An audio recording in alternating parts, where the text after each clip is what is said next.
My first 3-0 with hour of Devastation, some green-white aggro. Welcome in, much love. Trav here, talking limited tips, talking draft tips, and giving you some inside insight on how to draft the new set and win. Probably delaying this video till after the Pro Tour because I don't want, I know that my competitors watch this stuff, and I want to deprive them of certain edges that I'm going to give you about my pick orders and so on. And I've got a couple more videos around this one coming, showing you different archetypes. We're going to be looking at different color pairings, different color strategies, and focusing on different elements of drafting and deck design.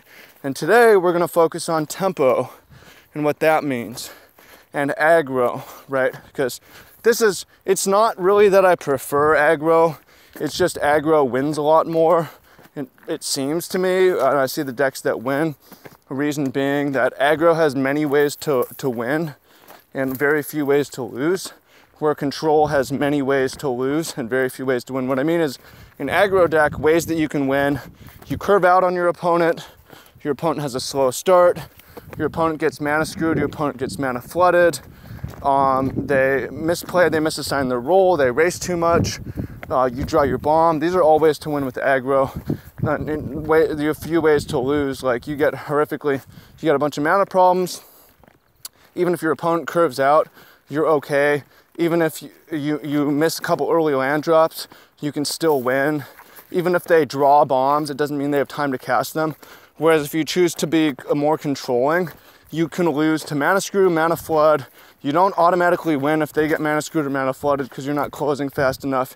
You're committing to fighting through every single bomb they draw and giving them time to cast it.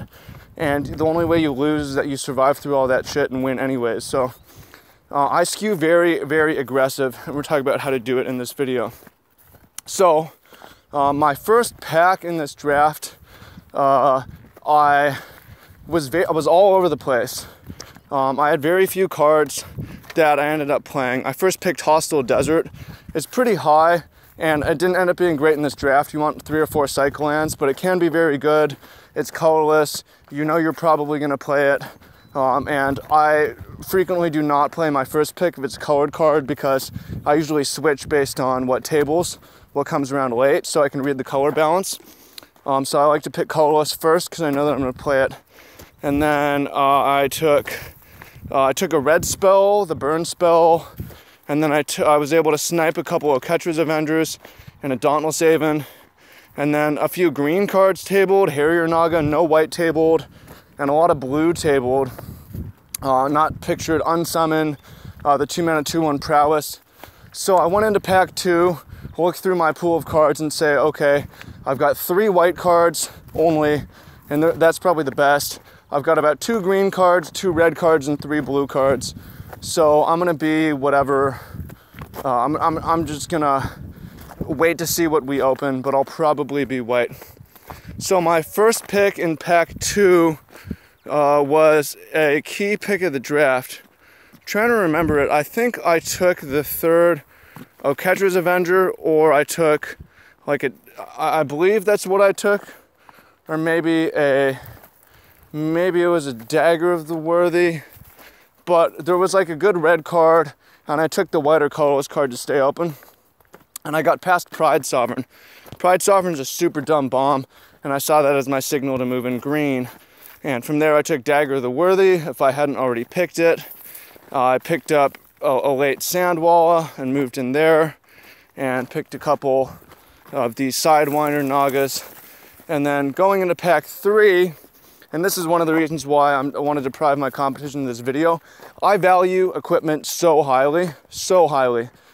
They're a very strong card. You know, I played before equipment was a card type, and it used to be I played a lot of sets without them.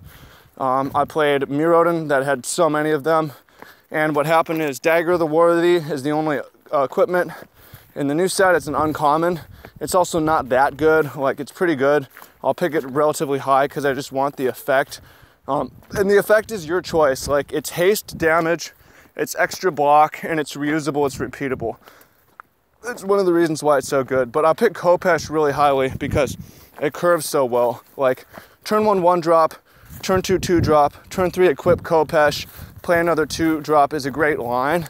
It's a great line because usually their 2-drop's going to trade with your 2-drop unless you have something to force it through or you exert it, and it lets your creature get through. And sometimes it represents like 4 extra damage. Like you have a Nephcrop Entangler that's blocked by a Dune Beetle or a 0/4. And if you're able to exert it up to a 4, that first Khopesh is an extra 4 damage.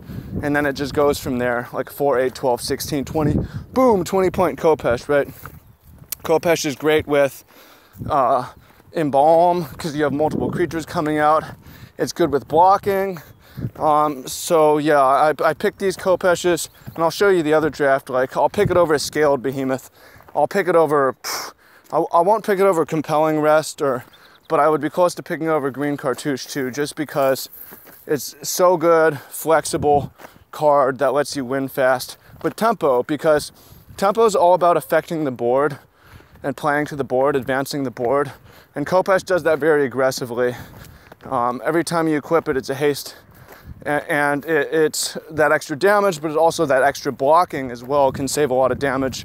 One Khopesh can make your 2/2 a 3/3, other team of 2/2s can't get through. And it works out to be an Anthem because it's pumping your attacker and your blocker. So I just don't pass that card anymore. Another interesting pick from this draft is I picked Sacred Cat over Unwavering Initiate. Really high on Unwavering Initiate, but one of the things that happened with the new set is there's a lot fewer good ones in the new set. You do have Frilling the Sandwalla, and you have Proven Combatant, and that's close to it. Where in Amonkhet you have Sacred Cat, Slitherblade, Bloodlust Insider, Festering Mummy. So all those ones went up higher picks for me, and the 3s went down because it's not hard to get a good 3. There's tons of good 3s. There's few good 4s as well. That doesn't matter as much because 4 is a good turn to re-equip Khopesh and play a 3 or play 2 4s. Often won't play many 4s. So this is the deck that I had. How did it play out? So I had some games where I played a turn 3 Pride Sovereign that went unanswered, and I won very easily, and I untapped it a lot of time. And I had a bunch of games where I was just too fast. I just curved out too fast, and they died with cards in hand because their tempo was too slow. Anytime they stopped to cycle a card, they were going deeper into tempo debt. Anytime that they played with strategic plans, or anytime that they played an inefficient creature. I also benefited from people trying to race me incorrectly sometimes instead of trading, which they should have done. So I was able to win pretty fast. Okay, one card, 6 cents, was decent. With the Khopesh, you can force it through early and put them to have a removal or they lose. Although I think it should have been Inoketra's name. I prefer another trick. Speaking of tricks, you see I have a Gift of Strength, the Synchronized Strike, the 2 Khopeshes, 3 equipment, and a Cartouche. I don't have a whole lot of removal. One of the things I like about aggro tempo decks is you don't need to play any removal because you just don't have to remove things. You attack, they have to block. Pump spells work as removal spells, and it's more mana efficient. You can develop the board more and get more and more advantage, right? Control decks need to remove bombs. Aggro decks don't. You can just swing through them and kill them anyways. One of the reasons I really like aggro. Okay. Let's see, what else do we have to say about this deck? To me, green is the big color winner. It went way, way up. Rona Stalwart is great. Harrier Naga is great. Rona Stalwart is better than any 2 it had previously. Gift of Strength is better than Spidery Grasp. It's cheap. Frilled Sandwall is now one of the best 1-drops. So previously green didn't really have one. The Sharpshooter at the 5-drop is insane. And you just don't have to top your curve, you know. When everything that you have costs 2 and 3 mana, you're not vulnerable to mana screw. You're able to develop the board very fast, use all your mana dumping stuff on the board. If you flood out, oftentimes, you still just kill them before they can play their extra spells like the game ends. You have 3 extra lands in hand. They have 5 spells in their hand, but you outdeveloped them on the board. So that's a lot of the reasons why I like to be aggro. Biggest problems I had, I lost one game to Inferno Jet, 6 to the face. I fucked up and didn't play around that, so that's something you need to look out for. I even saw the person's deck and forgot about it. And then I also had a lot of problems with Fervent Paincaster as the pinger. Tameo Catcher's Mercy is the second best 2-drop behind Rona's Stalwart, because a lot more can go wrong with Catcher's Avenger. The ping, and there's a few -1 counter things going around. Although a lot less, there's way fewer black cartouches and Splendid Agonies. So X1s have gotten better, but I still want to go with the 2-2s whenever possible over the 2-1s, 2 and 3-1s, so I don't get blown out.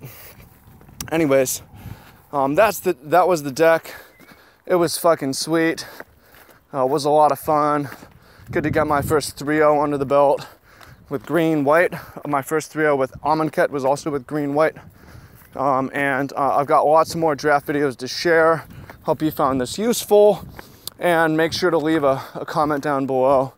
And those of y'all who want limited coaching, I do that. We'll take a look at we've got a whole network. We do standard too. Premium coaching service, mastermind, link in the description. You can apply to that and we'll see if you're a good fit. So that's it. Much love. Speak soon. See you soon and take care.